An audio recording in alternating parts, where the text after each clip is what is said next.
What's going on, everyone? In this video, I'm going to show you 5 different ways that you can start sampling as a complete beginner. So the sample I've chosen for these examples is from Vision. His Instagram should be just around there. Let's take a listen.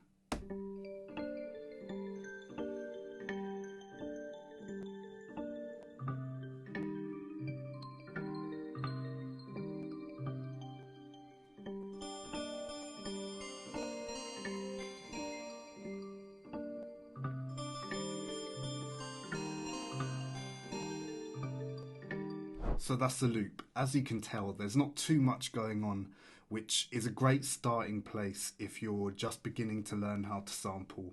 So to start, we simply just want to chop this up note by note so we have something to work with.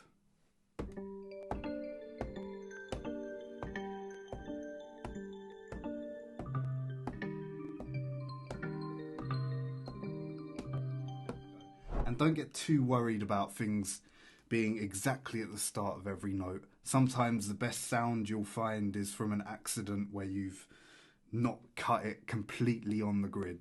So now I've chopped that up and turned that into a program, so every slice is on every pad. So now I've got all my samples sliced up into pads. I've got a drum loop that I made earlier, and I just want to play around with this until I find something catchy or something good, something that I like that I want to keep on there.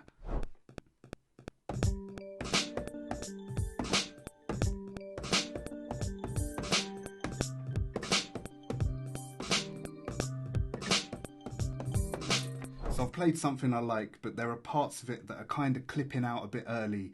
I'm sure you can hear that and you think, what the fuck? So there are a few ways around that. You could use some effects like reverb and delay to fill up a bit of space towards the end. You can put a halftime plugin on it. Or what I'm going to do now is each individual pad that's cutting a bit early, I'm just going to extend that and stretch it a bit further.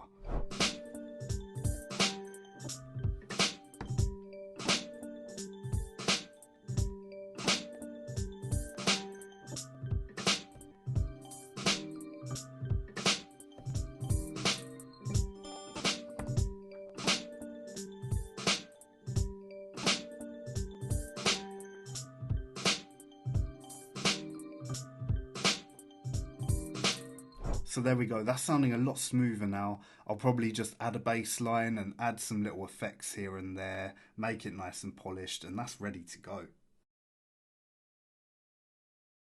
Method 2 is a little bit more advanced, but if you can pull it off, you can get some really nice sounding effects.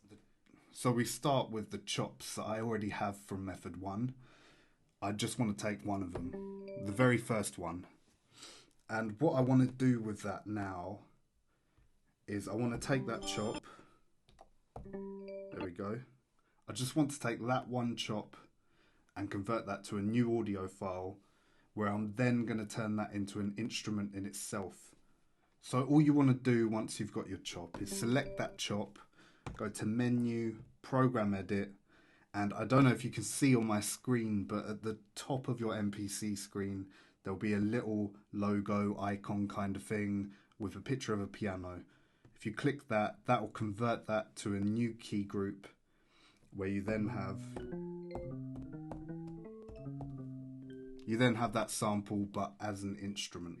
So let's now try and make something with this.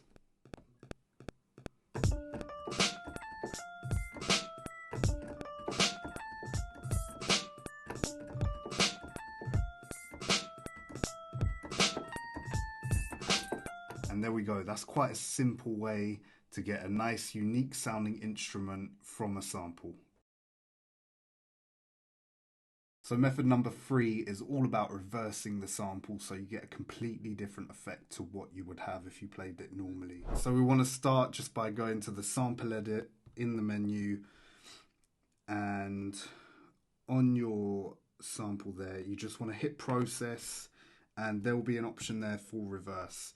In any other DAW, Logic, I don't really know the others, but from what I've seen, it's very simple to reverse a piece of audio. So you should have no problems finding out how to do that in whatever DAW you're using. And there we go. Once it's reversed, let's have a listen.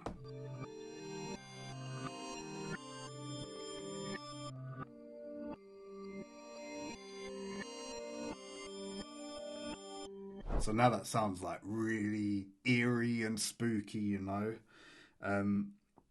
One thing to note, a little bonus tip, is it doesn't work on every sample. And you generally want like guitars or something like that with a long tail on the end, so you get that ramp up effect from when you reverse it. If it has drums in it, it's going to make it quite difficult to sound really good unless you're specifically going for that effect. But this video is just for beginners, so try and just start simple, you know. So once we reverse that, we can just assign that to a pad and see how that sounds.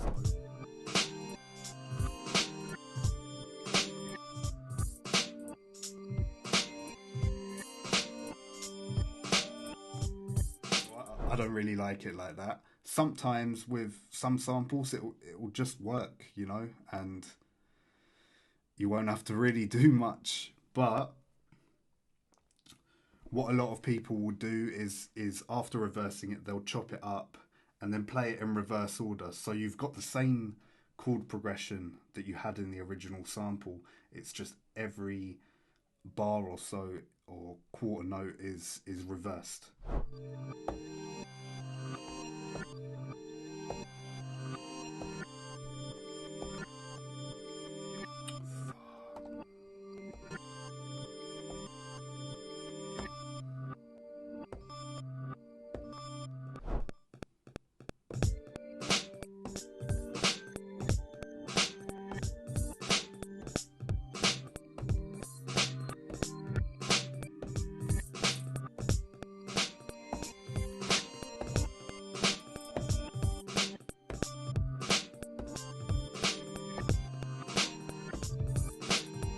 So that's really it for method number 3. You can go crazy with this, you can get very experimental, you can stretch things out so they sound really, really different.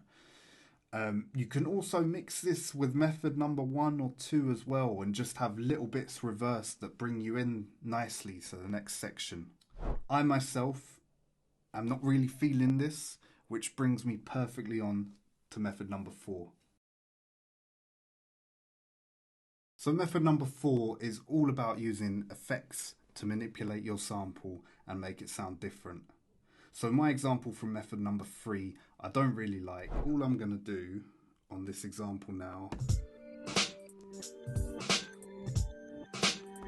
is I have my bounce here.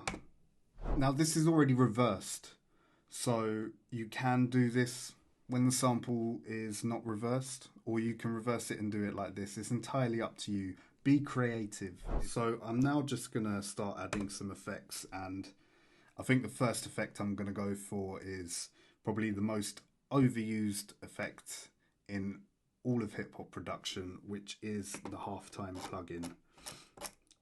There are ways to do this without the plugin if you haven't got the plugin, but you know, it's very easy to use. You just chuck it on and it straight away turns everything into half time. Fiddle around with the parameters and decide what you like out of everything. Let's take those lows out a bit. I want to fuck that up a bit more. 1/4.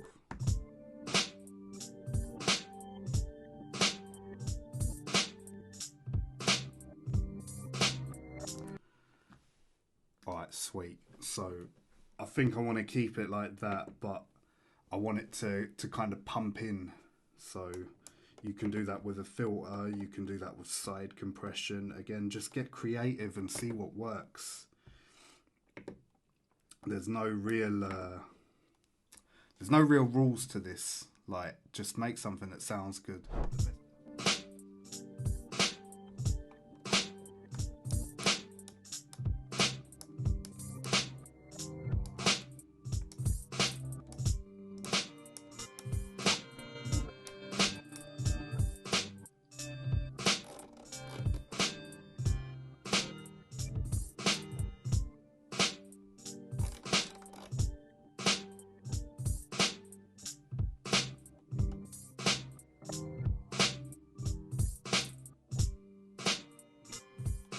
And that's method number 4. It's quite simple, really.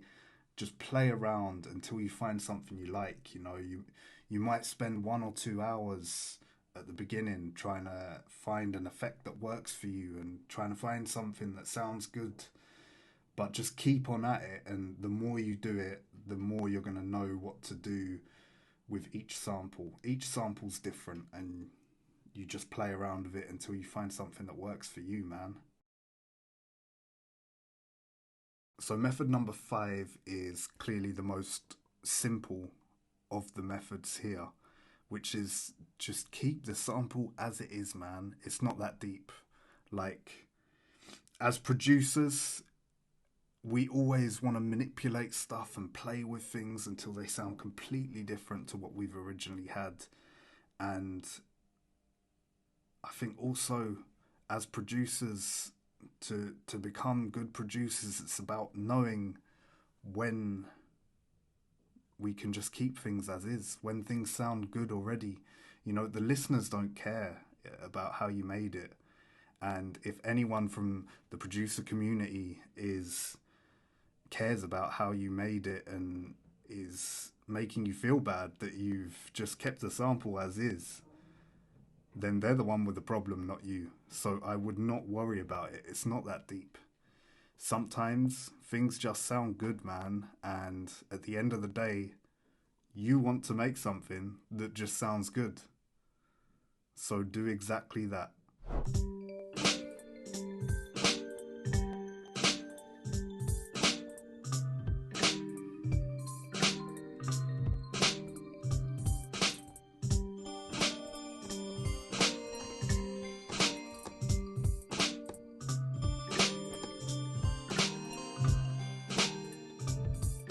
And there we go. There's 5 different techniques to get you started on your journey. I hope you've learned something from this video, and I hope you'll put some of these into practice. Please just get experimental, do whatever feels right, and don't think too deeply about it.